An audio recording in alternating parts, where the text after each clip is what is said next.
परमेश्वर पिता का धन्यवाद करते हैं उसके पवित्र प्रेम के लिए, उसकी कृपा, उसकी दया के लिए जो आज के दिन को उसने हमारे जीवन में जोड़ा है, ताकि उस जीवित परमेश्वर की महिमा, बड़ाई, तारीफ हम करने पाएँ, उसका धन्यवाद करने पाएँ। और इस कारण से आइए परमेश्वर का धन्यवाद करेंगे, उससे प्रार्थना करेंगे और आज के वचन के लिए उससे अगुवाई मांगेंगे, ताकि परमेश्वर हम सबों की सहायता अगुवाई करें। आज थोड़ी सी देर इसलिए हो गया क्योंकि मोबाइल में थोड़ा सा प्रॉब्लम हो रहा था, इसके लिए मैं क्षमा चाहता हूँ। आप सबों को प्रभु यीशु मसीह के पवित्र नाम में जय मसीह की कहता हूँ। आइए प्रार्थना करेंगे। प्रेमी परमेश्वर पिता, हम आपका धन्यवाद करते हैं आज के दिन के लिए जिसे आपने बनाया, आपकी करुणा, आपकी दया के लिए जिसे आपने हमारे जीवन में प्रकट किया है, और विशेषकर आपके पवित्र वचन के लिए धन्यवाद करते हैं जिस पर हम ध्यान करने जा रहे हैं। आपकी सहायता, आपकी अगुवाई, पवित्र आत्मा की सहायता, पवित्र आत्मा की अगुवाई हम चाहते हैं। हम में से हर एक की सहायता, अगुवाई कीजिए प्रेमी परमेश्वर पिता। और इस कारण से आज के दिन में जितने लोग प्रिय भाई और बहन लोग जुड़े हैं, उन सब लोग को भी आशीषित कीजिए। आपका पवित्र वचन हर एक के जीवन में कार्य करने पाए, हर एक के हृदय को प्रकाशित करने पाए, ऐसा अनुग्रह प्रदान कीजिए। प्रार्थना प्रभु यीशु के नाम में मांगते हैं, सुनिए, ग्रहण कीजिए, आमीन। आइए एक परमेश्वर के पवित्र वचन में से हम पढ़ेंगे जो भजन संहिता 23 अध्याय, जो सब लोग जानते हैं प्राय। उस वचन को पढ़ेंगे और उसमें से हम आज के दिन के लिए परमेश्वर की इच्छा हमारे जीवन के लिए क्या है हम जानना चाहेंगे। यहोवा मेरा चरवाहा है, मुझे कुछ घटी न होगी। वह मुझे हरी हरी चराइयों में बैठाता है, वह मुझे सुखदाई जल के झरने के पास ले चलता है। वह मेरे जी में जी ले आता है, धर्म के मार्गों में वह अपने नाम के निमित्त मेरी अगुवाई करता है। चाहे मैं घोर अंधकार से भरी हुई तराई में होकर चलूं, तो भी हानि से न डरूंगा, क्योंकि तू मेरे साथ रहता है। तेरे सोटे और तेरी लाठी से मुझे शांति मिलती है। तू मेरे सताने वालों के सामने मेरे लिए मेज बिछाता है। तूने मेरे सिर पर तेल मला है, मेरा कटोरा उमड़ रहा है। निश्चय भलाई और करुणा जीवन भर मेरे साथ साथ बनी रहेंगी, और मैं यहोवा के धाम में सर्वदा वास करूंगा। इसको मैं इंग्लिश में भी पढ़ना चाहता हूँ, जो इस प्रकार से लिखा हुआ है। The Lord is my shepherd, I shall not want. He makes me to lie down in green pastures. He leads me beside the still waters. He restores my soul. He leads me in the paths of righteousness for his name's sake. Yea, though I walk through the valley of the shadow of death, I will fear no evil. For you are with me, your rod and your staff, they comfort me. You prepare a table before me in the presence of my enemies. You anoint my head with oil, my cup runs over. Surely goodness and mercy shall follow me all the days of my life, and I will dwell in the house of the Lord forever. परमेश्वर अपने पवित्र वचन को आशीषित करिए। आइए, इससे पहले कि हम परमेश्वर के वचन की ओर ध्यान लगाएंगे, अपने प्रिय भाई के साथ परमेश्वर की महिमा, बड़ाई, तारीफ करेंगे।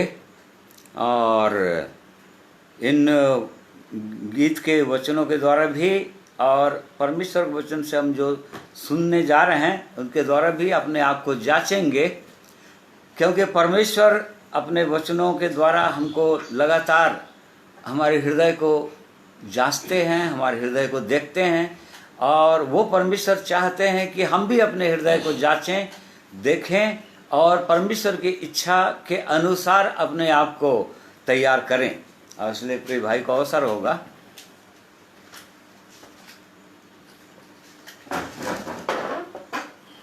सभी भाई बहनों को प्रभु यीशु मसीह के प्रिय और मधुर नाम में नमस्कार कहता हूँ। जय मसीह की। जैसे वचन के आधार पे हम लोग इसलिए वचन ज़्यादा से ज़्यादा पढ़ें और सुनते हैं कि हम अपने आप को परमेश्वर की दृष्टि में जांचें। राजा दाऊद कहता है 139 अध्याय में, यदि आप देखेंगे तो लिखता है, हे यहोवा तूने मुझे जांच कर जान लिया है, मेरा उठना बैठना जानता है और मेरे विचारों को दूर ही से समझ लेता है, मेरे चलने और लेटने की तू भली भांति छानबीन करता है और मेरे पूरे चाल चलन का भेद जानता है। इसी वचनों को हम लोग प्रभु की महिमा के लिए चलिए सब लोग मिलके गाएंगे। आप लोग जहाँ भी हैं गाइए, मैं यहाँ से गा रहा हूँ, प्रभु सहायता करें, म्यूजिक में सहायता करेंगे भाई।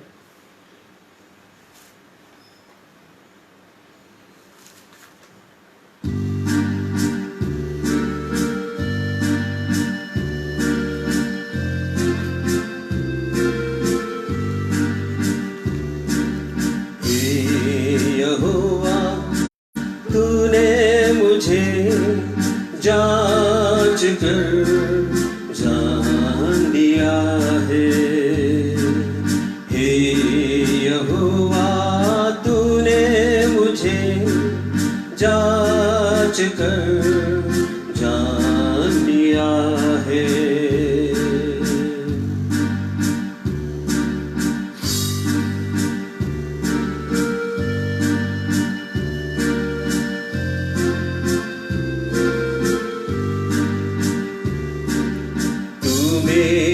उठना और बैठना जानता है, तू मेरा उठना और बैठना जानता है, मेरे विचारों को दूर ही से समझ लेता है।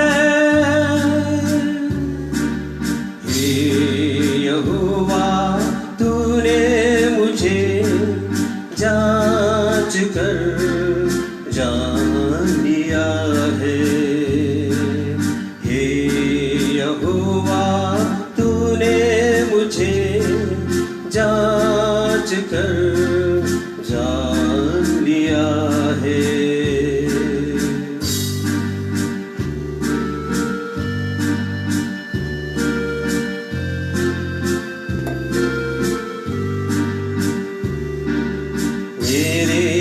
चलने और लेटने को जानता है, मेरे चलने और लेटने को जानता है, मेरी पूरी चाल चलन को जानता है।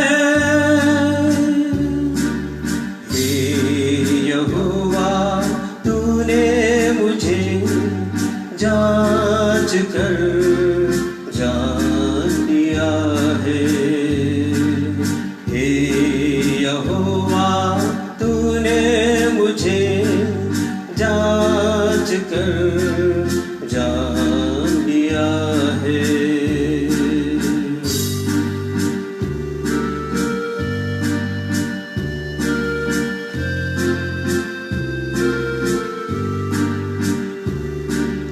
मेरे मुंह में है कोई बात नहीं, मेरे मुंह में ऐसी कोई बात नहीं, जिसे तू पूरी रीति से न जानता है।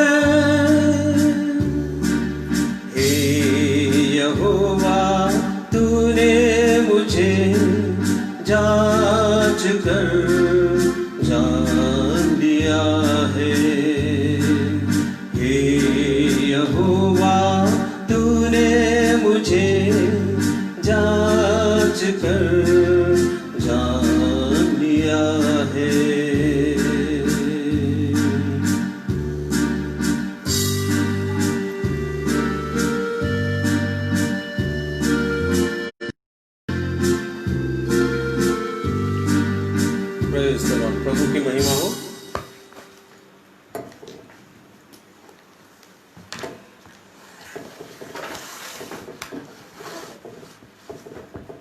तो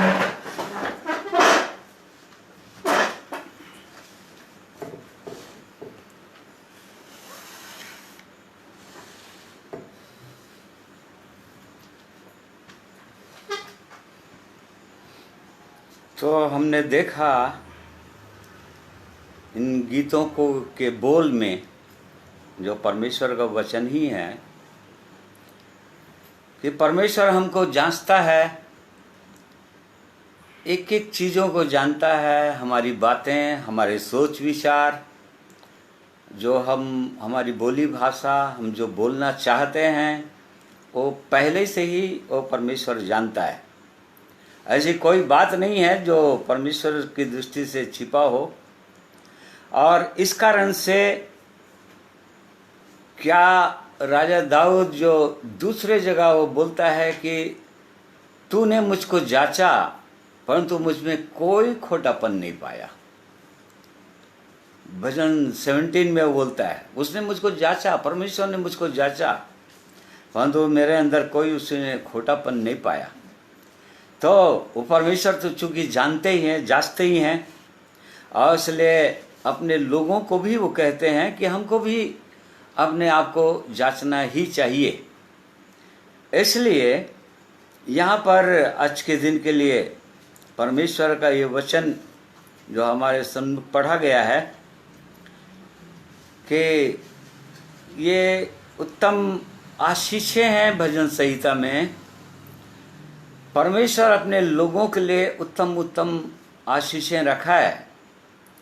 कई भजन बहुत ही सुंदर और अपने लोगों के लिए आशीषों से भरा हुआ वचन है। ये भजन हम प्रायः सब लोग जो बाइबल जानते हैं, पढ़ते हैं और प्रभु यीशु पर, परमेश्वर पर विश्वास करते हैं, वो लोग जानते हैं इस भजन को। और इस कारण से इन वचनों के द्वारा इसमें जो राजा दाऊद ने लिखा उसके अनुसार हमको अपने जीवन में हमको भी जांचना चाहिए कि क्या हम भी इस परमेश्वर के जन के समान ये कह सकते हैं, हमारे पास निश्चयता है कि यहोवा मेरा चरवाहा है, लॉर्ड इज माई शेफर्ड, वो मेरा चरवाहा है। और यदि वो मेरा चरवाहा है तो चरवाहा कहने का मतलब, चरवाहा जहाँ शब्द आया इसका मतलब यही है कि उसकी भेड़ें, किसका चरवाहा है? वो अपनी भेड़ों का चरवाहा है। परमेश्वर के वचन में पुराने नियम में बार बार इस बात को यहेजकेल नबी की पुस्तक में लिखा है को अपनी यशायाह नबी के द्वारा उसने कहा है कि वो अपनी भेड़ों को चराएगा, वो उत्तम चराई में ले चलेगा वो, और उत्तम उत्तम चीज़ें वो खिलाएगा वो। तो यहाँ पर क्या वास्तव में हम लोग भेड़ हैं, इस बात को पहले हमको जानने की आवश्यकता है। तभी हम भी कह सकेंगे कि हम भी उसकी भेड़ें हैं, उस प्रभु यीशु की हम भेड़ें हैं। जैसे कि प्रभु यीशु ने यहूदियों से कहा था, यूहन्ना 10 अध्याय उसका 25 पद में, गॉस्पेल ऑफ जॉन 10:25,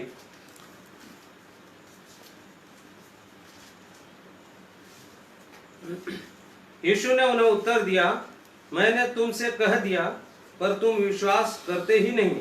जो काम मैं अपने पिता के नाम से करता हूँ वे ही मेरे गवाह हैं। हाँ, परंतु तुम इसलिए विश्वास नहीं करते क्योंकि मेरी भेड़ों में से नहीं हो। हाँ, देख लीजिए, क्योंकि तुम मेरी भेड़ों में से नहीं हो। प्रभु यीशु ने कहा ये लोग परमेश्वर के लोग थे, इब्राहिम के संतान थे, परंतु यहाँ पर प्रभु यीशु ने कहा, इस्राएल देश में प्रभु यीशु आए, उसने कहा चूंकि तुम मेरी भेड़ों में से नहीं हो और इस कारण से तुम मेरी बातों पर विश्वास नहीं करते। मेरी भेड़ें मेरा शब्द सुनती हैं, मैं उन्हें जानता हूँ और वे मेरे पीछे पीछे चलती हैं। हाँ देखिए, भेड़ें जो है, प्रभु यीशु ने कहा कि मेरी भेड़ें मेरा शब्द सुनती हैं, और चूंकि मेरा शब्द सुनती हैं इस कारण से वे मेरे पीछे पीछे हो लेती हैं। तो यहाँ पर जब राजा दाऊद इस भजन में जब वो कह रहा है कि यहोवा मेरा चरवाहा है, तो इस बात को वो स्वीकार कर रहा है कि मैं उसकी भेड़ हूँ, अपने उस प्रभु की मैं भेड़ हूँ एक। तो भेड़ हूँ कहने का क्या मतलब है? भेड़ से हम क्या समझते हैं? भेड़ों का तुलना क्यों परमेश्वर ने अपने लोगों से किया? जो लोग उसके पीछे चलते हैं, जो लोग उस पर विश्वास करते हैं, क्यों तुलना किया वो? और दूसरे जानवरों के साथ उसने क्यों नहीं किया? शेर के साथ क्यों नहीं किया? या और किसी दूसरे जानवरों से उसने, कुत्तों के से उसने क्यों तुलना नहीं किया? भेड़ से क्यों किया उसने? इसलिए भेड़ से किया क्योंकि भेड़ एकदम निर्बल पशु है और उसके पास कोई ऐसी बुद्धि नहीं है। उसके पास अपनी कोई समझ नहीं है और अपनी कोई परख नहीं है। उसके पास अपना बल नहीं है को अपने ऊपर भरोसा कर सके, और इस कारण से उसको हमेशा एक चरवाहे की आवश्यकता होती है, एक लीडर की आवश्यकता होती है। ये सबसे अद्भुत बात है। वो बहुत ही कमज़ोर पशु है, कमज़ोर प्राणी है वो, और जो अपने आप पर वो डिपेंड नहीं रह सकता, और इस कारण से उसको एक लीडर की, एक चरवाहे की आवश्यकता है। तो यहाँ पर राजा मेरा चरवाहा है, लॉर्ड इज माई शेफर्ड, प्रभु यीशु मेरा चरवाहा है। यदि प्रभु यीशु मेरा चरवाहा है तो चरवाहा तभी होगा, जैसे कि हमने यूहन्ना की पुस्तक में देखा कि भेड़ों का ये गुण होता है, वो चरवाहे को फॉलो करते हैं। वो लोग चरवाहे के पीछे पीछे चलते हैं, चरवाहे की आवाज़ को वो लोग पहचानते हैं और पूरी रीति से अपने चरवाहे पर निर्भर रहते हैं।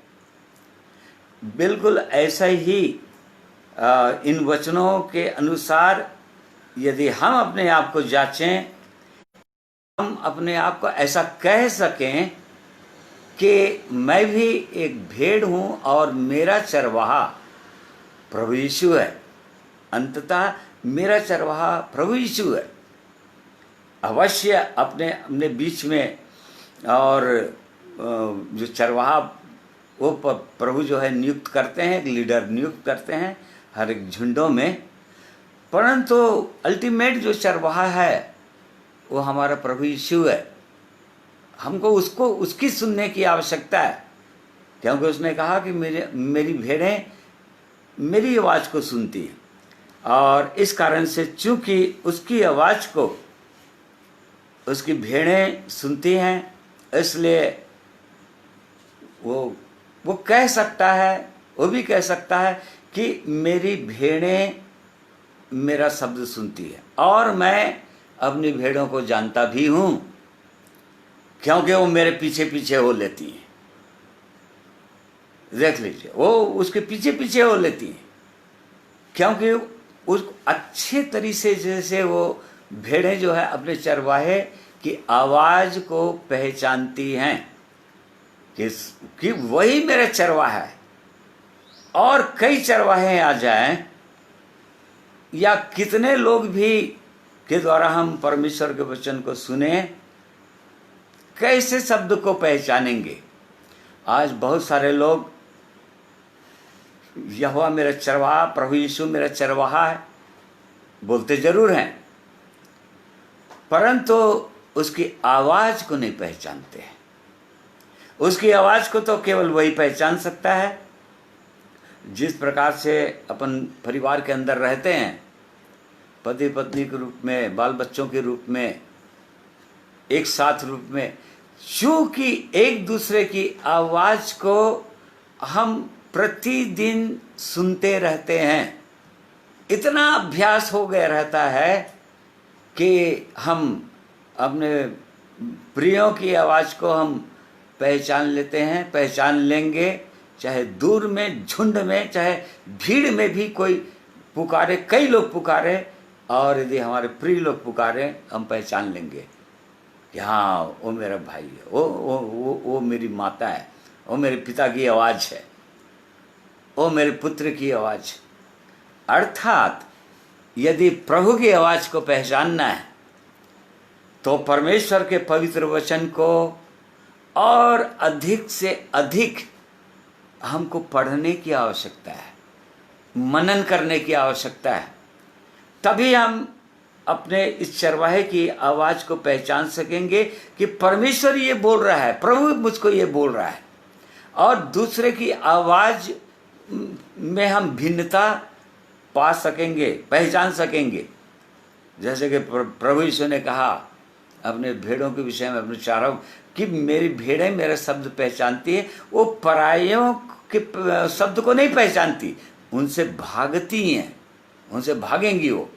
क्यों? क्योंकि उसकी आवाज़ से वो अनभिज्ञ है, इतना लीन है परमेश्वर की आवाज़ में, अपने चरवाहे की आवाज़ में, उसके सुनने के लिए इतना तत्पर रहते हैं कि उनके हृदय के अंदर उसकी आवाज़ बस चुका है, और इस कारण से अच्छा से पहचानते हैं। तो यदि ऐसी ही गवाही हमारी है कि हाँ मेरा भी चरवाहा है, मेरा प्रभु यीशु मेरा चरवाहा है, तब ये उत्तम आशीषें हमारे जीवन में होंगी। तब हम कह सकेंगे कि वो मुझे कुछ घटी ना होगी, क्योंकि वो मेरा चरवाहा है, मुझे कुछ घटी नहीं होगी, किसी भली वस्तु की घटी नहीं होगी। क्यों? क्योंकि मैं उस पर डिपेंड हूँ। पूरी रीति से एक भेड़ अपने चरवाहे पर निर्भर रहती है, उसके पीछे पीछे चलेगी, जहाँ जहाँ वो चरवाही ले जाए। उसमें एक चीज को देख रहे हैं, मुझे कुछ घटी नहीं होगी, वह मुझे हरी हरी चराइयों में बैठाता है, वह मुझे सुखदाई जल के झरने के पास ले चलता है, वह मेरे जी में जी ले आता है। देखिए, वह अर्थात चरवाहा, अर्थात प्रभु यीशु, वो जब एक विश्वासी को या उसके पीछे चलने वालों को यदि वो ले जा रहा है हरी हरी चराइयों में, यहां पर जोर दिया है प्रभु यीशु, वो चरवाहा ले जाता है अपनी भेड़ों को, हरी हरी चराइयों में बिठाता है। क्यों? क्योंकि उसकी भेड़ों को पता नहीं है कि कहाँ पर अच्छी चरवाही है, कहाँ पर अच्छे घास मिलेंगे, उसके लिए अच्छे अच्छे भोजन मिलेगा, परंतु चरवाहा को बहुत अच्छा से मालूम है। और इस कारण से वो चरवाहा उनको हरी हरी चराइयों में ले जाता है, हरी हरी चराइयों में बैठाता है। निश्चित रूप से ये हरी हरी चराइयाँ परमेश्वर का पवित्र वचन है, जो आत्मा के लिए भोजन है, आत्मा में जीवित रहने के लिए, आत्मा में बल पाने के लिए, दुष्ट के साथ लड़ने के लिए ये हमको बल प्रदान करेगा, हमारे लिए भोजन है, ये परमेश्वर का वचन है।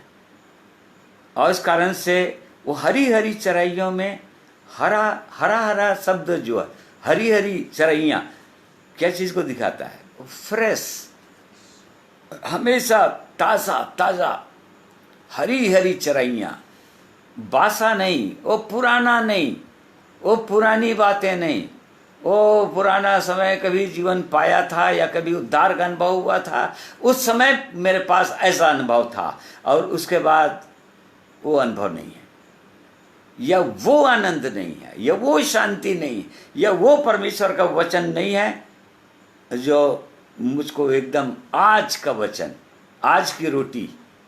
तो यदि वो चरवाहा हमको ले जाएगा, हरी हरी चराइयों में बिठाएगा, तभी वो हमको बहुत सुंदर सुंदर भोजन से तृप्त करेगा, चिकने चिकने भोजन से हमको तृप्त करेगा। वो मुझे सुखदायी जल के झरने के पास ले चलता है। वो मुझे, वो प्रभु यीशु मुझे, वो चरवाहा मुझे नहीं पता नहीं, मैं अपने आप से नहीं वहां नहीं पहुंच सकता। सुखदायी जल के झरने के पास। जल हमेशा परमेश्वर के वचन के अंदर अक्सर पवित्र आत्मा को ही दिखाता है, पवित्र आत्मा के जीवन को देता है। सुखदायी जल हमेशा तृप्त करते रहेगा परमेश्वर अपने पवित्र आत्मा के द्वारा। वो सोता है, वो बहता हुआ सोता होगा, वो बहता हुआ सोता है जो अपने लोगों को हर समय तृप्त करता है। वो मुझे सुखदायी जल के सोते के पास ले चलता है, सुखदायी जल के सोते के पास। Still water, he leads me into the still, he leads me beside the still waters. वो शांत है, मतलब शांति की जगह में ले जाएगा हमेशा, शांति के साथ। जब हम कैसो भी स्थिति में रहेंगे, परंतु उसकी धीमी मीठी आवाज को हम सुन सकते हैं हर समय, यदि उस चरवाहे को यदि हम फॉलो कर रहे हैं तब। नहीं तो नहीं। यदि हम अपनी इच्छा के अनुसार या और कोई भी चरवाहा हमने चुन लिया हो, या किसी के पीछे हम चल रहे हों, ऐसे चरवाहे जो हमको ऐसा हरी हरी चराइयों में ना ले जा सके, सुखदायी जल के झरनों के पास न ले जा सके, तो हमको धोखा होगा। एक वचन पढ़ेंगे, यशायाह 63 अध्याय उसका 14 और 15 पद। Isaiah 63 14 and 15। जैसे घरेलू पशु तराई में उतर जाता है, वैसे ही यहोवा के आत्मा ने उनको विश्राम दिया। इसी प्रकार से तूने अपनी प्रजा की अगुवाई की, ताकि अपना नाम महिमा युक्त बनाए। स्वर्ग से जो तेरा पवित्र और महिमापूर्ण वास स्थान है दृष्टि कर। तेरी जलन और पराक्रम कहाँ रहे? तेरी दया और करुणा मुझ पर से हट गई है। कौन सा पढ़ रहा है? 63:14। यशायाह पढ़ रहे हो ना? जी।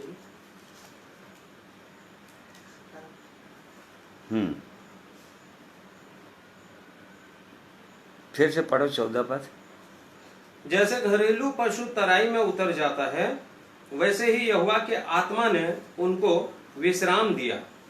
इसी प्रकार से तूने अपनी प्रजा की अगुवाई की, ताकि अपना नाम महिमा युक्त बनाए। देखिए, जैसे घरेलू पशु तराई में उतर जाता है, वैसे ही यहोवा के आत्मा ने उनको विश्राम दिया। ओ, थक गए थे, घबराहट आ गया था, चिंताएं आ गई थी, परंतु उस परमेश्वर का आत्मा ने उनको विश्राम दे देता है। अपनी भेड़ों को, उनकी थकावट को दूर कर देता है। इस प्रकार से उनके हृदय के अंदर एक शांति होती है। यहेजकेल नबी की पुस्तक उसका 34, उसका भी 14 और 15 पद पढ़िए। Book of इज़ेकियल 34 14 and 15।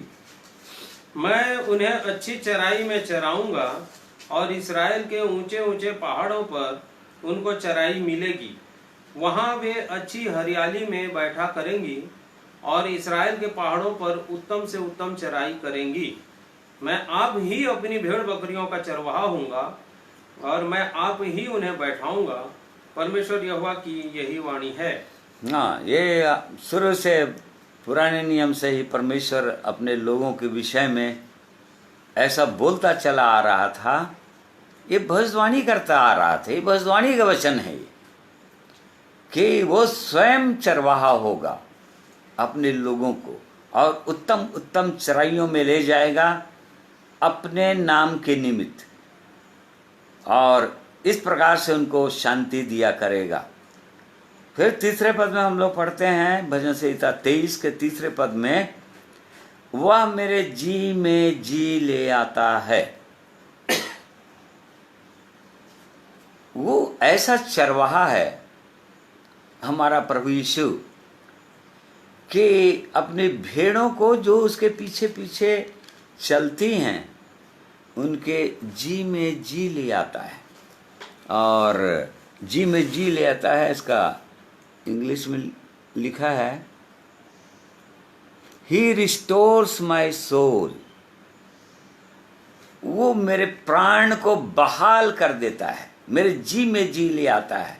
अर्थात जब कभी मेरे जीवन में चिंताएं या दुष्ट ऐसे विचारों को लाने की कोशिश करता है, जब जीवन के अंदर निराशा आने लगती है, निराश होने लगते हैं, या हियाव टूटने लगता है, या विश्वास डगमगाने लगता है, तो वो ऐसा चरवाहा है कि हमारे जी में जी ले आता है।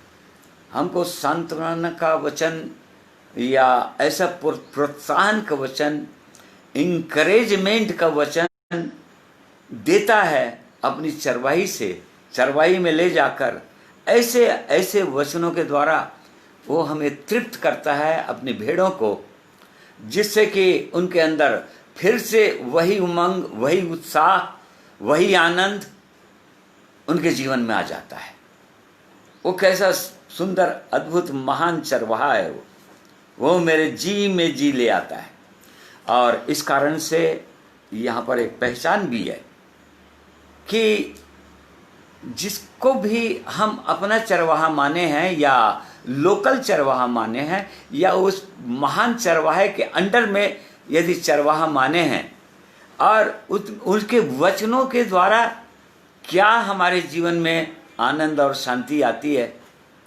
आज बहुत सारे लोग, पास्टर्स लोग, प्रचारक लोग चरवाहा कहलाते हैं, झुंडों के चरवाहे, परंतु क्या उनके वचनों के द्वारा जो परमेश्वर के वचन को बोलते हैं, क्या हृदय के अंदर शांति आ रही है?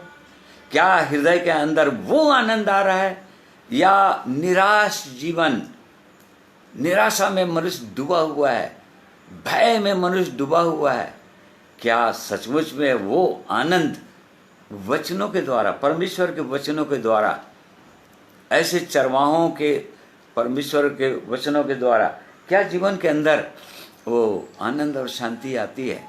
इससे हमको पहचानना चाहिए कि कहीं वो चरवाहा तो नहीं है, दूसरा चरवाहा तो नहीं है, वहां से हमको भाग नहीं चाहिए। कहीं वो पराया तो नहीं है, जैसा कि प्रभु यीशु ने कहा अपनी भेड़ों के विषय में, वो परायों की आवाज को सुनकर वो पहचान लेती है कि पराये की आवाज है, या और उनसे भागने लगती है, क्योंकि उनकी आवाज से, उनके वचनों के द्वारा हृदय के अंदर वो आनंद और शांति आती नहीं है, बल्कि वो निराशा में और डूब जाते हैं, निराश जीवन से या जजमेंट या कंडेम करने लग जाते हैं, अपने आप को दोषी ठहराने लग जाते हैं। हाँ, मैं इतना दोषी हूं, मैं इतना दोषी हूं। परमेश्वर प्रभु यीशु मसीह ने बार बार कहा, मैं तुमको गिराने नहीं, उठाने के लिए आया हूं, दोष मुक्त करने के लिए आया हूं, सही में वो आनंद और शांति हृदय के अंदर भर देने के लिए आया हूं। और इस कारण से यहाँ पर हमको जांचना ही चाहिए, वो मेरे जी में जी ले आता है, धर्म के मार्गों में वह अपने नाम के निमित्त मेरी अगुवाई करता है।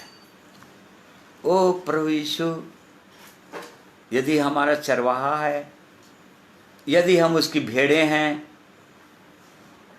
तो क्या वो हमको अपने धर्म के मार्गों में ले चलता है?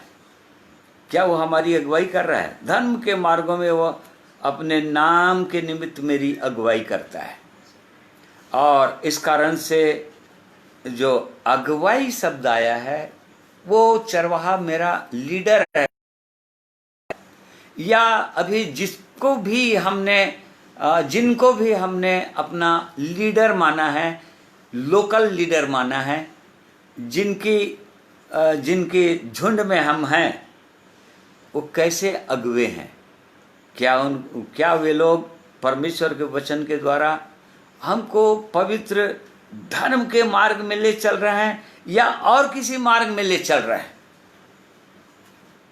क्योंकि प्रभु यीशु ने कहा, यदि अंधा अंधों को मार्ग दिखाएगा, यदि अंधे, इसलिए प्रभु यीशु ने बार बार इस्राएलियों को, फरीसियों को, शास्त्रियों को कहा, हे अंधे अगुओं।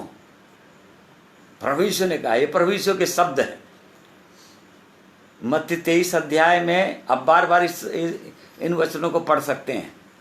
प्रभु यीशु ने बार बार कहा, हे अंधे अगुओं, हे कपटी फरीसियों, तुम खुद ही अंधे हो और अंधों को मार्ग कैसे दिखाओगे? और इसी कारण से प्रभु यीशु ने कहा, यदि अंधा अगुआ अंधों को मार्ग दिखाएगा तो कहाँ ले जाएगा वो? हाँ, वो गड्ढे में ले जाएगा, दोनों को दोनों गड्ढे में। क्यों? भेड़ों के विषय में एक बात और अद्भुत है, वो हमेशा अपने चरवाहे को ही फॉलो करते हैं। और देखिएगा उनमें भी, भेड़ों में भी एक भेड़ ऐसा होता है, या बाइबल में लिखा है, वो यिर्मयाह ने पुस्तक में लिखा है, एक बकरा होता है जो झुंड का अगुवा होता है। और जैसे जैसे वो अगुवा जो है, उस झुंड का जो अगुवा यदि दाहिने मुड़ा तो सारी भेड़ें दाहिने मुड़ती हैं।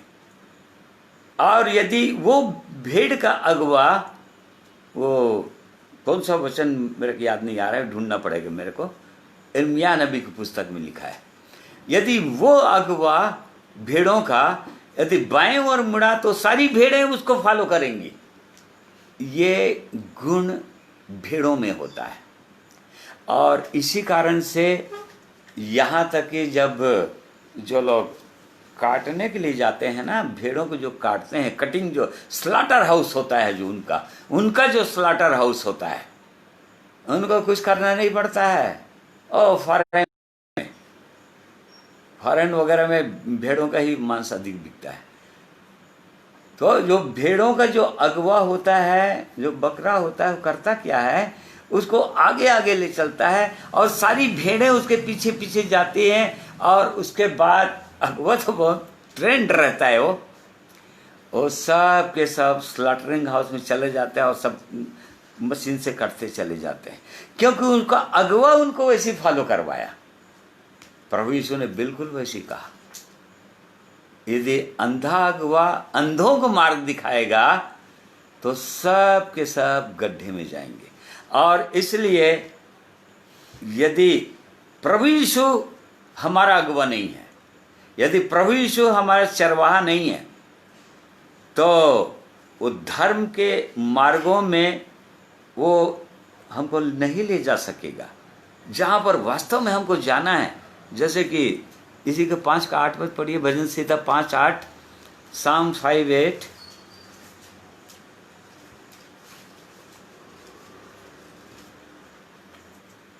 हे यहोवा, मेरे शत्रुओं के कारण अपने धर्म के मार्ग में मेरी अगुवाई कर, मेरे आगे आगे अपने सीधे मार्ग को दिखा। हाँ, देखिए, वो ऐसा चरवाहा हो जाएगा, ऐसा चरवाहा है।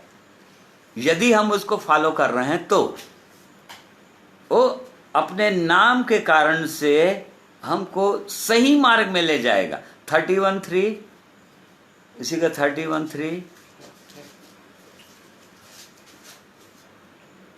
क्योंकि तू मेरे लिए चट्टान और मेरा गढ़ है, इसलिए अपने नाम के निमित्त मेरी अगुवाई कर, और मुझे आगे ले चल। हाँ, वो हमको आगे ले चलना चाहिए और किसी के पीछे हमको चलना नहीं चाहिए।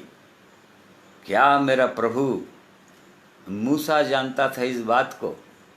वो परमेश्वर ने कहा उसको, मूसा मैं तेरे सामने अपने दूत को भेज दूंगा और वो तेरी अगुवाई करेगा। वो निर्गमन 33 अध्याय में लिखा है, एक्सोडस 33 में लिखा हुआ है, वो हम लोग जानते हैं पढ़ने वाले। तो मूसा ने कहा, नहीं परमेश्वर, यदि तू मेरी अगुवाई नहीं करेगा, यदि तू मेरे आगे आगे नहीं चलेगा, तो मैं किसी के पीछे चलने वाला नहीं, एक कदम भी आगे नहीं चलूंगा। क्या देखिए उसके पास कैसी परख थी। वो जानता था, अपने प्रभु की आवाज को पहचानता था, क्योंकि उससे आमना सामना हर समय उसका होते रहता था परमेश्वर के साथ। वो परमेश्वर की उपस्थिति में अपने आप को हर समय पाता था। तो जो लोग परमेश्वर की उपस्थिति में अपने आप को हर समय पाते हैं, वो निश्चित रूप से वो उस अगुवे की आवाज़ को पहचान लेते हैं और उसके पीछे पीछे हमेशा चलते रहते हैं। चौथे पद में हम पढ़ते हैं इसके Psalm 23:4 में, चाहे मैं घोर अंधकार से भरी हुई तराई में होकर चलूं, इंग्लिश बाइबल में लिखा है मृत्यु की तराई में होकर चलूं, चाहे मैं घोर अंधकार से भरी हुई मृत्यु की तराई में होकर चलूं, तो भी हानि से ना डरूंगा, क्योंकि तू मेरे साथ रहता है। इस संसार में प्रिय भाइयों और बहनों, जो लोग प्रभु यीशु के पीछे चलते हैं, उनके लिए सारा संसार तराई के ही समान है, जहाँ केवल अशांति, निराशा, चिंताएं, एक दूसरे को फाड़ खाने के लिए तैयार हैं, एक दूसरे को धोखा देने के लिए तैयार हैं, एक दूसरे को गिराने के लिए तैयार हैं, एक दूसरे के बैरी हैं, एक दूसरे से झगड़ा और डाह करते हैं, कोई किसी की भलाई चाहता ही नहीं है। ये ऐसे ही संसार है ये। और ऐसे संसार में यदि हमको प्रभु यीशु के पीछे चलना है, अपने चरवाहे के पीछे चलना है, तो ऐसा अनुभव अवश्य होगा हर समय कि हमको ऐसी विपत्तियों का सामना करना पड़ेगा। विपत्तियां तो आएंगी हमेशा, जैसे कि भजन संहिता उसका 34 का 19 पद में लिखा हुआ है, धर्मी पर विपत्तियां तो पड़ती हैं, परंतु उसमें वो निकास भी कर देता है, वहां से निकालता भी है वो परमेश्वर। ऐसा परमेश्वर है हमारा, ऐसा वो चरवाहा है हमारा वो। तो ऐसे हम आशा नहीं कर सकते कि प्रभु यीशु के पीछे चलेंगे और सब कुछ हमारा एकदम सही होता रहेगा अपनी इच्छा के अनुसार। नहीं, एक कठिन मार्ग है, कठिन रास्ता है। और इसमें हाँ अवश्य ये है कि चाहे मैं घोर अंधकार से भरी हुई मृत्यु की तराई में होकर चलूं, तो भी हानि से नहीं डरूंगा। कैसो भी परिस्थितियां आ जाए जीवन में, परंतु इस बात की एक निश्चयता होगी कि मेरी कोई हानि नहीं होगी। मृत्यु की तराई में होकर चलूंगा, हर समय मृत्यु सामने आएगा, परंतु जब तक परमेश्वर की दृष्टि में मेरी आयु निर्धारित है, उससे पहले मेरी मृत्यु हो नहीं सकती। प्रभु यीशु की इच्छा के बगैर जब तक वो परमिट नहीं करेगा तब तक। और इस कारण से परमेश्वर के लोगों के पास ये धन्य आशा होती है, ये धन्य विश्वास होता है, और इस कारण से उनको कोई हानि नहीं होगी, इस बात को जानते हैं। और इस कारण से वो लोग डरते भी नहीं हैं। डरने की कोई आवश्यकता नहीं। यदि प्रभु यीशु साथ साथ है, तो चाहे कैसो भी घाटियों में से होकर चले, कैसो भी सताव में से होकर चले, चाहे कितनों भी विरोधों को सामना करते रहें, यदि परमेश्वर हमारी ओर है, यदि वो चरवाहा हमारे साथ है, तो राजा दाऊद की अपनी गवाही है कि मैं हानि से नहीं डरूंगा। और ऐसे ही यदि जिनकी ये गवाही है कि उनका भी चरवाहा वो प्रभु यीशु है, उनके पास भी ऐसी निश्चयता होगी कि वो लोग भी हानि से नहीं डरेंगे, मृत्यु की हानि से नहीं डरेंगे। क्यों हानि से नहीं डरेंगे? क्योंकि हमारा प्रभु यीशु, इब्रानी 2 अध्याय उसका 14 पद में लिखा हुआ है, 15 पद में लिखा हुआ है, हिब्रू 2:14-15, जाकर उसने अपनी मृत्यु के द्वारा क्रूस पर जाकर, प्रभु यीशु अपनी मृत्यु के द्वारा उससे जिसे मृत्यु पर शक्ति मिली थी, अर्थात शैतान को निकम्मा कर दिया है, अर्थात शक्तिहीन कर दिया है, पावरलेस कर दिया है। और जितने लोग मृत्यु के भय के मारे जीवन भर दासत्व में, गुलामी में, शैतान की गुलामी में फंसे हुए थे, उनको निकाल लेता है। तो जिनके पास ऐसा अनुभव है, तो शैतान की गुलामी से, शैतान के दासत्व से निकलने का अनुभव है, उनको मृत्यु का कोई भय नहीं, निश्चित रूप से उनको मृत्यु का भय नहीं। इस कारण से ये सुंदर गवाही है, सुंदर आशीष है यहाँ पर। चाहे मैं घोर अंधकार से भरी हुई तराई में होकर चलूं, तो भी हानि से न डरूंगा, क्योंकि तू मेरे साथ रहता है। तेरे सोंटे और तेरी लाठी से मुझे शांति मिलती है। देख लीजिए, चरवाहा हर समय, भेड़ों का जो चरवाहा है, वो हर समय आगे आगे चलता है। ये भेड़ों का एक गुण होता है, क्योंकि अपने चरवाहे को वो लोग फॉलो करते हैं, अपने चरवाहे के पीछे पीछे चलते हैं। और इस कारण से चरवाहे के पास एक लाठी होता है, लंबा सा बड़ा सा लाठी होता है।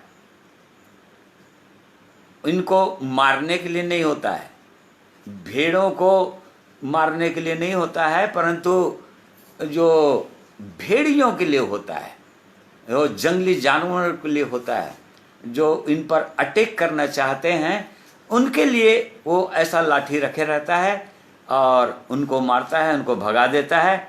और साथ ही साथ कई बार वो हमारे लिए भी होता है, अपनी उनकी भेड़ों के लिए भी होता है। कई बार भेड़ें भी इधर उधर तितर बितर होने के लिए करती हैं, और तब फिर जब कभी भी हमारा मार्ग परमेश्वर के मार्ग से, क्रूस के मार्ग से भटकने लगता है, तो कई बार प्रभु यीशु अपनी ताड़ना के द्वारा, अपनी लाठी के द्वारा हमारी ताड़ना करते हैं और कोई न कोई रोग बीमारी में डालते हैं, कोई न कोई विपत्ति में डालते हैं, जिससे कि हम उस प्रभु के मार्ग को फिर से पकड़ लें, क्रूस के मार्ग में फिर से आ जाएं, वो अनंत जीवन के मार्ग में फिर से आ जाएं। ये परमेश्वर की सिद्ध इच्छा होता है अपने लोगों के लिए। और इस कारण से उसके सोंटे और उसकी लाठी से मुझको शांति मिलती है। निश्चित रूप से प्रभु अपने लोगों को ऐसे ताड़ना देता है, कई बार चिताता है। एक सुंदर वचन है, नीति वचन 20 उसका 30वां पद पढ़िए, प्रोवर्ब 20:30। चोट लगने से जो घाव होते हैं वह बुराई दूर करते हैं, और मार खाने से हृदय निर्मल हो जाता है। हाँ, जो चोट लगने से जो घाव होते हैं वह बुराई दूर करता है। और इस कारण से कई बार वो हमारा चरवाहा, वो हमारा प्रभु, जब हम उसकी आवाज को नहीं सुनना चाहते हैं या और दूसरों की आवाज की ओर हम अपने कान लगाना चाहते हैं, लगाने लगते हैं, और हमारे मार्ग इधर उधर होने लगते हैं, तो कई बार वो हमको जाने देता है प्रभु, हमको चोट लगने देता है। क्योंकि चोट लगने से जो घाव होते हैं बुराई को दूर कर देते हैं, और मार खाने से हृदय निर्मल हो जाता है। और इसी कारण से भजन संहिता 141 साम 141 वर्स 5 में सुंदर आशीष है, परमेश्वर की आशीष उनके लिए धर्मी मुझको मारे तो यह कृपा मानी जाएगी, और वह मुझे ताड़ा न दे तो यह मेरे सिर पर का तेल ठहरेगा। हाँ, मेरा सिर उससे इनकार न करेगा।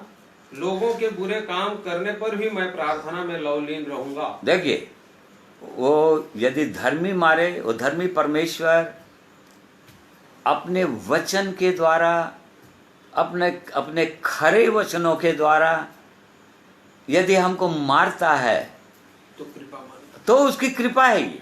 देख लीजिए, उसके लिए धन्यवाद देना चाहिए। जैसे कि आज के दिन को दिखाया परमेश्वर हमको, हम उसका धन्यवाद देते हैं, हम उसकी महिमा करते हैं। परंतु यदि वो हमको जब मारता है अपने वचनों के द्वारा, हमको ताड़ना देता है, हमसे बहुत कठोर वचनों के द्वारा हमसे बातें करता है, जब वो कहता है हे अंधे अपनी आंखें खोल, बहुत कठोर वचन है ये।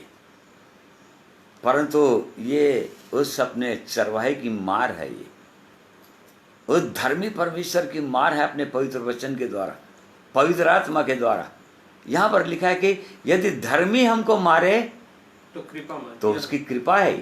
जिनको वो मारता है, यदि उसका धन्यवाद देते हैं परमेश्वर का, निश्चित रूप से उसकी कृपा है। और वह मुझे ताड़ा न दे तो यह मेरे सिर पर का तेल ठहरेगा। वो सिर्फ अभिषेक का तेल, पवित्र आत्मा और आ जाएगा। जैसे कि राजा दाऊद यहाँ पर अपने अनुभव को बता रहा है, तूने मेरे सिर पर तेल मला है। देखिए, ओ परमेश्वर तेल ऐसे मलता है। एक विश्वासी के जीवन में, अपने भेड़ों के जीवन में वो तेल इस प्रकार से, और अभिषेक का तेल इस प्रकार से मलता है। जब कभी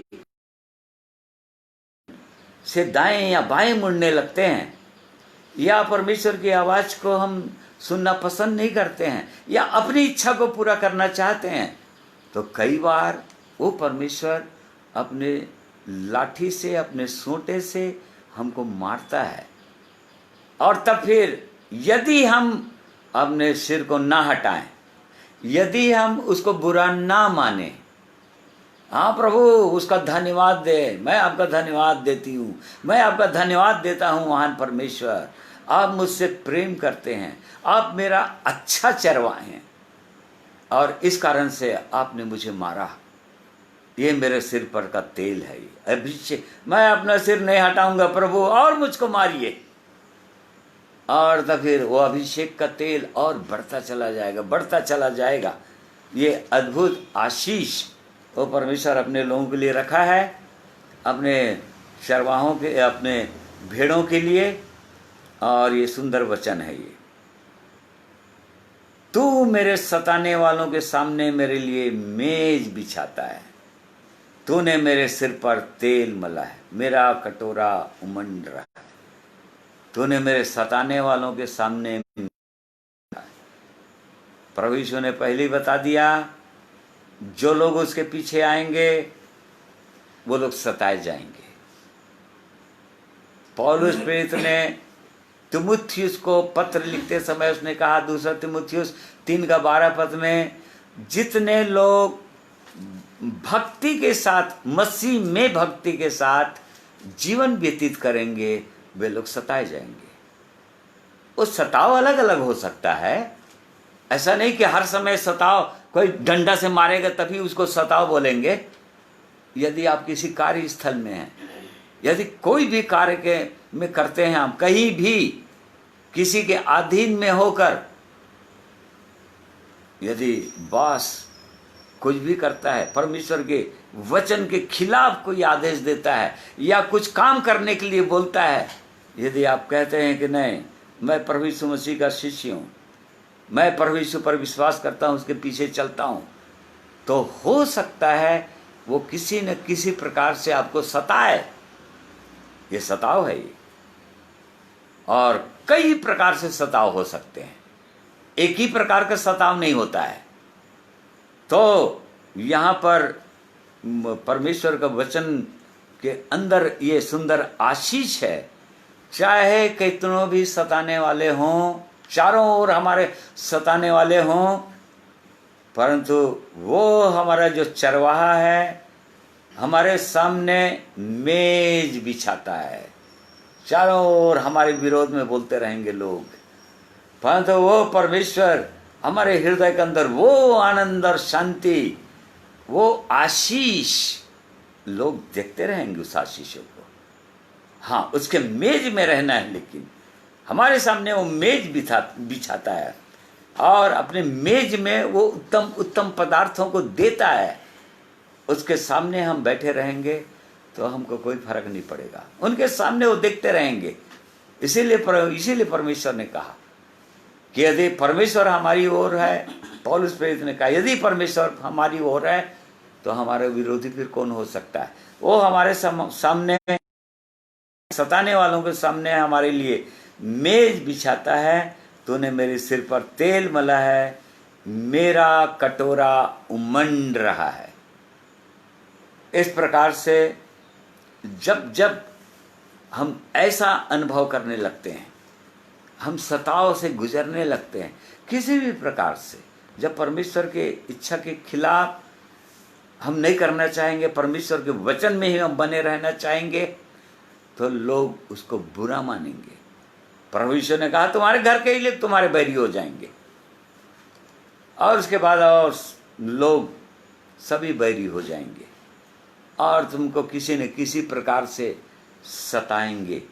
और तब यदि उस सताव में भी उसके मेज में रहते हैं, यदि हम हमेशा उसकी उपस्थिति में रहते हैं, अपने प्रभु यीशु अपने चरवाहे की ओर देखते हुए चलते हैं, तो निश्चित रूप से वो कटोरा उमंडते जाएगा। पवित्र आत्मा रूपी तेल का अभिषेक लगातार हमारे जीवन में भरता चला जाएगा, और कटोरा भरता चला जाएगा और एक दिन छलकना शुरू हो जाएगा, अर्थात वो सोता बन जाएगा। अपने जीवन में हमने इन आशीषों को पाया, व्यक्तिगत जीवन में प्रभु यीशु के पीछे चलने से ये आशीषें हमारे जीवन में आई। अब उसके बाद ये सोता जैसे ही बहने लगेगा हमारे जीवन के द्वारा, अब दूसरे लोग आशीषित होना आरंभ हो जाएंगे। प्रिय भाइयों बहनों, उस परमेश्वर की यही इच्छा है कि हम आशीषित हों पहले, और उसके बाद हमारे जीवन के द्वारा दूसरे लोग आशीषित हों। और परमेश्वर ने जो इब्राहिम को बुलाया, आवाज दी परमेश्वर ने इब्राहिम को, और तब उसने कहा, क्या कहा, मैं तुझको आशीष दूंगा, जो तुझको आशीष देगा वो आशीषित हो जाएगा, जो तुझको श्राप देगा श्रापित हो जाएगा। तेरे वंश को आकाश बालू के नहीं बढ़ाऊंगा। और उसके बाद उसने कहा, तेरे कारण सारे भूमंडल के कुल आशीषित हो जाएंगे। देखिए, खुद आशीष देता है परमेश्वर, जो उसके पीछे हो लेते हैं उनको आशीषित करता है पहले, और तब फिर जब पवित्र आत्मा रूपी तेल हमारे हृदय रूपी कटोरे में भर जाता है, हमारे जीवन में भर जाता है, और जब छलकने लगता है, तो हमारे जीवन के द्वारा दूसरे लोग आशीषित होना शुरू हो जाते हैं। और तब निश्चित रूप से निश्चय भलाई और करुणा जीवन भर मेरे साथ साथ बनी रहेंगी, और मैं यहोवा के धाम में सर्वदा वास करूंगा। ये आशीष, निश्चय भलाई और करुणा जीवन भर मेरे साथ साथ बनी रहेंगी। मेरे साथ भलाई होगी परमेश्वर की करुणा, जो अपने लोगों के ऊपर प्रति भोर को प्रकट करता है, अपने लोगों के जीवन में प्रति भोर उसकी करुणा, अपनी करुणा को वो प्रकट करता है, अपनी दया को प्रकट करता है, और उनके जीवन में वो भलाई बना ही रहता है। और प्रभु के लोग जहाँ जहाँ भी जाएंगे, निश्चित रूप से जो लोग उनके संपर्क में आएंगे, वही आशीष उनके जीवन में भी हो जाएगा। वो भलाई, वो करुणा उनके जीवन में छोड़ते चले जाएंगे। जो लोग ग्रहण करेंगे उनको। इसीलिए प्रभु यीशु ने कहा था अपने चेलों को, जब तुम जाओगे दो दो करके, जिस घर में तुमको शरण मिले जाना, सबसे पहले कहना इस घर में कल्याण हो, अर्थात शांति हो, उस प्रभु की शांति हो। परंतु जो लोग ग्रहण नहीं करेंगे, उनके नगर से निकलते समय अपने तलवे का धूल भी झाड़ देना। देख लीजिए प्रिय भाइयों बहनों, ओ परमेश्वर के लोग, प्रभु यीशु के लोग, जिनको वो लोगों के पास भेजता है ताकि वो लोग आशीषित हो जाएं, वो परमेश्वर का कल्याण, वो परमेश्वर की आशीष, उसकी अद्भुत शांति, अनंत जीवन उन तक पहुंच जाए, ये उसकी सिद्ध इच्छा है। और ऐसा ये सुंदर, जब तक जीवित रहूंगा तब तक उसकी करुणा, उसकी भलाई मेरे जीवन में बनी रहेगी, और मैं यहोवा के धाम में सर्वदा वास करूंगा। और उसके बाद उसके पास एक पूरी निश्चयता है, चूंकि संसार में शरीर में रहते रहते उसकी उपस्थिति में उसकी महिमा, उसकी भलाई, उसकी करुणा, उसकी आनंद, उसकी शांति मेरे जीवन में बनी हुई है। इस कारण से जिस दिन भी मेरी सांस टूटेगी, जिस दिन भी शरीर को, ये डेरा सरीखा घर है, इसको छोड़कर मुझको जाना पड़ेगा, मैं वो सर्वदा परमेश्वर के धाम में, परमेश्वर की उपस्थिति में वास करूंगा, सर्वदा सर्वदा के लिए। और इस प्रकार से धन्य आशा हमारे पास है, ये धन्य आशीष परमेश्वर ने अपने लोगों के लिए रखा हुआ है, उनके लिए जो उसके चरवाहा, जो उनके फॉलो। जैसे कि प्रभु यीशु ने पतरस को कहा, मेरे पीछे हो ले, अब से मैं तुझे क्या बना दूंगा, मनुष्यों का पकड़ने वाला बना दूं। वो मछुआरा था, वो मछलियों को पकड़ता था। Follow me, I will make you fishers of man. कब? यदि तुम मुझको फॉलो करेगा तब, अर्थात जब तुम मेरे पीछे पीछे चलने लगेगा तब। ऐसा नहीं मतलब तुझको मैं मनुष्यों का मछुआरा बना दूं, पकड़ने वाला बना दूं, ऐसा नहीं कहा उसने। फॉलो मी, मेरे पीछे चल, मेरे पीछे पीछे चलने लग।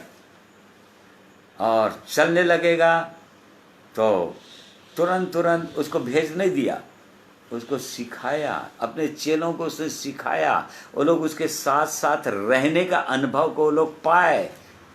कब तक पाए वो लोग? 3.5 साल तक।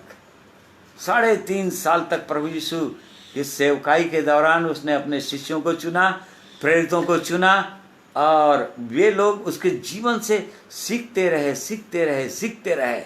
और उसके बाद जब प्रभु यीशु चले गए, जब पवित्र आत्मा का अभिषेक उनके जीवन में आ गया, वो सामर्थ आ गया, और तब वो लोग दूसरों के लिए आशीषित हो गए।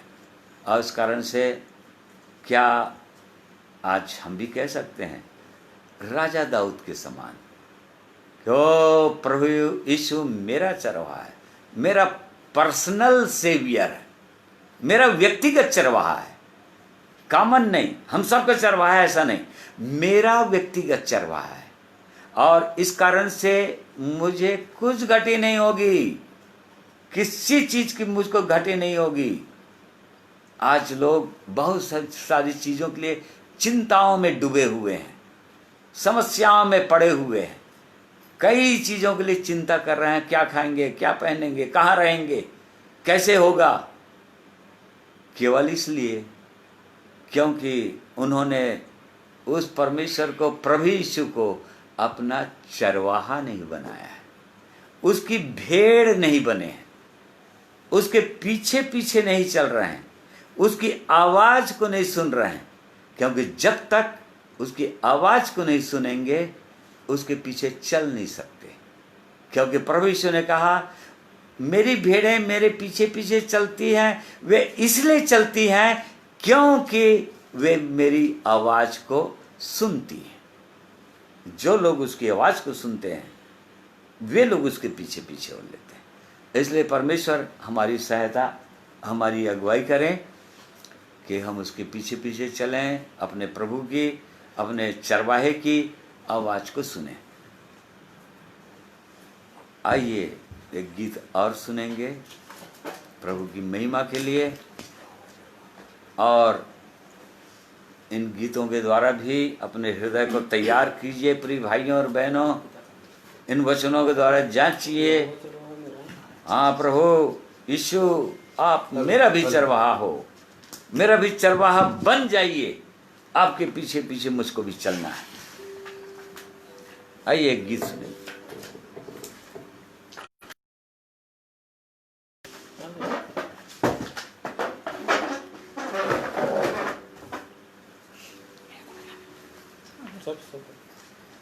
प्रभु की महिमा में हम लोग गाएंगे। आज के वचन में जैसे हम लोग सुने कि यहोवा मेरा चरवाहा है, परंतु भजन संहिता 49 उसका 14 पद यदि देखते हैं तो कुछ लोगों के चरवाहा के रूप में हमने मृत्यु को भी देखा है। नंबर बता दीजिए। 56। तो इस गीत किताब से हम लोग सब बता दीजिए। यहोवा चरवाहा मेरा, कोई घटी मुझे ना। ठीक, साउंड थोड़ा बढ़ा लो।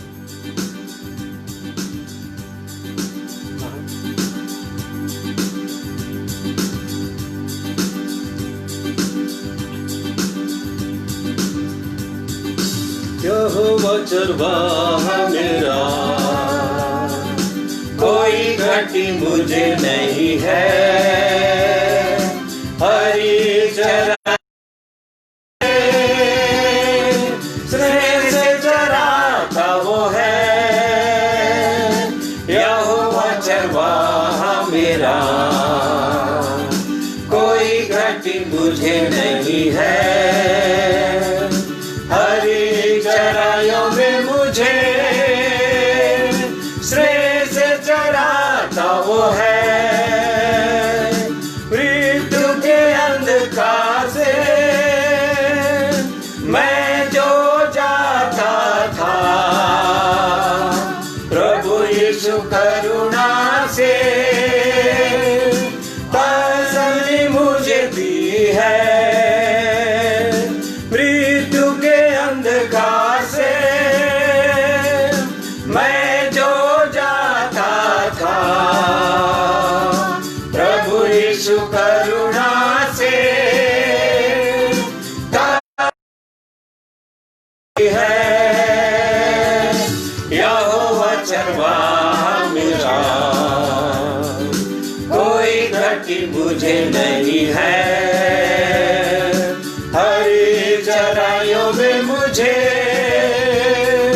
श्रेय से चराता वो है। शत्रुओं के सामने मैं जो बिछाता है, प्रभु ने जो तैयार की मन मेरा गाता है।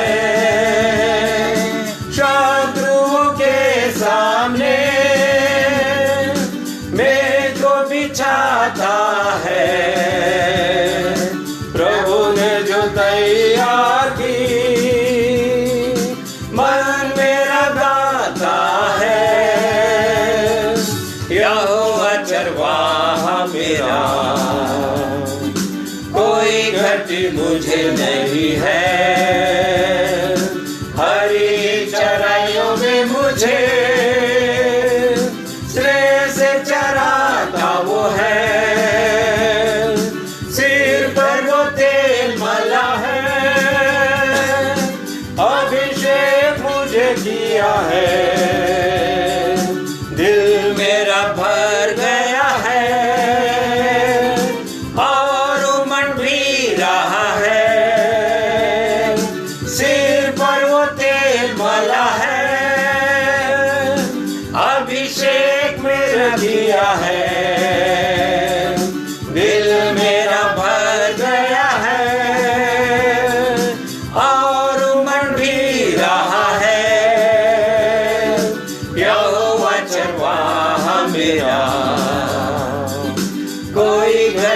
मुझे नहीं है, हरी चराइयों में मुझे स्नेह से चराता वो है। सर्वदा प्रभु घर में करुणा निवास जो है, करुणा भलाई भी उसकी आनंदित होके गाऊंगा। सर्वदा प्रभु घर में करुणा भलाई जो मैं, भलाई भी उसकी आनंदित होके गाऊंगा। यहोवा चरवाहा मेरा, कोई घटी मुझे नहीं है, हरी चराइयों में मुझे स्नेह से चराता वो है। यहोवा चरवाहा मेरा, कोई घटी मुझे नहीं है, हरी चराइयों में मुझे स्नेह से चराता वो है।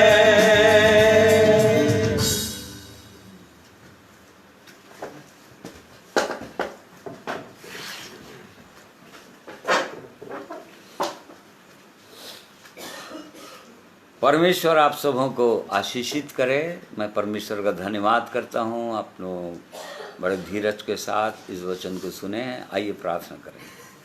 प्रेमी परमेश्वर पिता, हम आपका धन्यवाद करते हैं। हम धन्यवाद करते हैं इसलिए कि आपने हमारे लिए एक चरवाहा भेजा इस पृथ्वी पर। हमारा प्रभु यीशु को आपने भेज दिया जो हमारा चरवाहा बन गया, और उसकी चरवाही में हम जो लोग चल रहे हैं, सचमुच में इन आशीषों को अपने जीवन में पाते हैं जो हमने राजा दाऊद के गवाही से हमने जाना।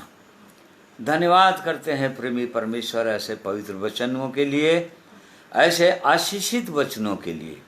हम में से हर एक की सहायता कीजिए कि ओ प्रभु यीशु ही हमारा चरवाहा हो अंत तक, जब तक हम इस पृथ्वी पर रहते हैं, इस शरीर में रहते हैं।